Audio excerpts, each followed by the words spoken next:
Hello, folks. Big Ugly Outlaw down here on Henson Creek. Uh, I told about being under investigation for a fraudulent GoFundMe.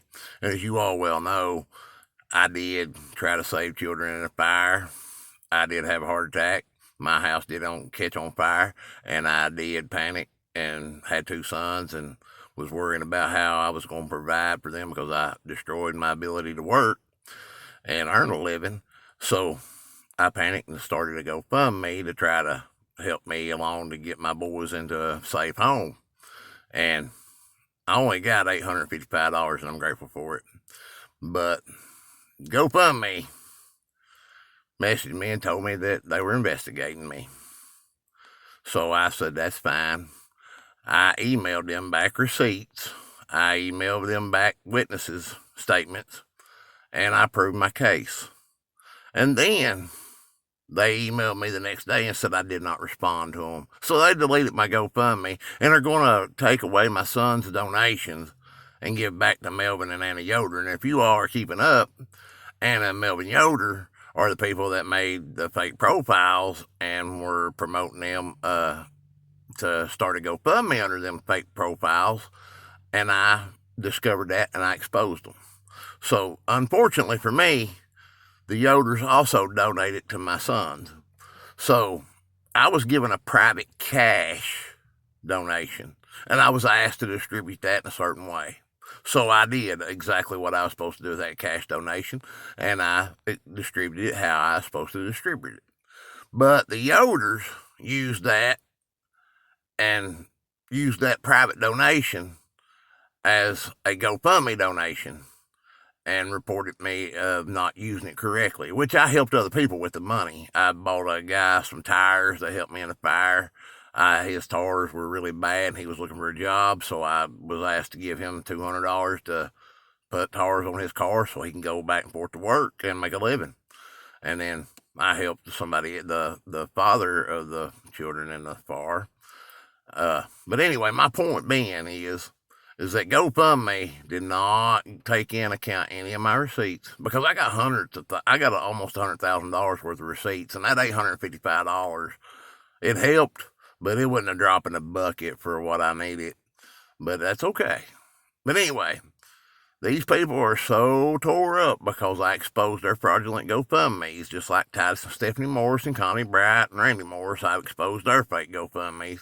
They are so pathetic and so worried about the information I have and what I can do to them that they have to make up fraudulent reports about my GoFundMe. And I deleted my GoFundMe because if it's going to be this much headache to actually have a reason to have a GoFundMe, to actually have legit reasons for a charity and a fundraiser, to be thrown up against me for doing a private donation that had nothing to do with GoFundMe and using it how I was supposed to be using it. And I even said that anything that I got that I did not need, I would donate to others in my community that needed it. So I didn't do anything wrong, yet GoFundMe didn't bother. They couldn't be bothered to look at the evidence. They couldn't be bothered to look at the receipts. They couldn't be bothered to get the witness statements from the people who was there witnessing that I did do what I said I did and try to save them kids in that fire. So, folks, this is simple. GoFundMe simply discriminated against me because my little $855 wasn't anything they could make money off of. Yet the fraudulent GoFundMes that I exposed that bring in hundreds of thousands of dollars, they protect and they listen to because that's more money in their pocket. So it wasn't nothing for GoFundMe and some guy named Clover, which I don't even know if it's a real person or if it's a computer. But that was who emailed me, was some dude named Clover. And I even emailed him the receipts and the facts of the situation. And then they said that I didn't email them back. Basically, discrimination. And it's been that way my whole life. But I never thought a GoFundMe site, a fundraiser site that is there for somebody whenever they do fall on hard times, would discriminate against me because I wasn't able to bring in enough donations to help them make their money. That is the facts. That is the truth. And if GoFundMe wants more evidence of their corruption and their discrimination, then I think we can do that. I think GoFundMe should be held liable for helping these scammers and not taking in the evidence of somebody righteous and has reason. Because my little $855 wasn't enough for them to live on.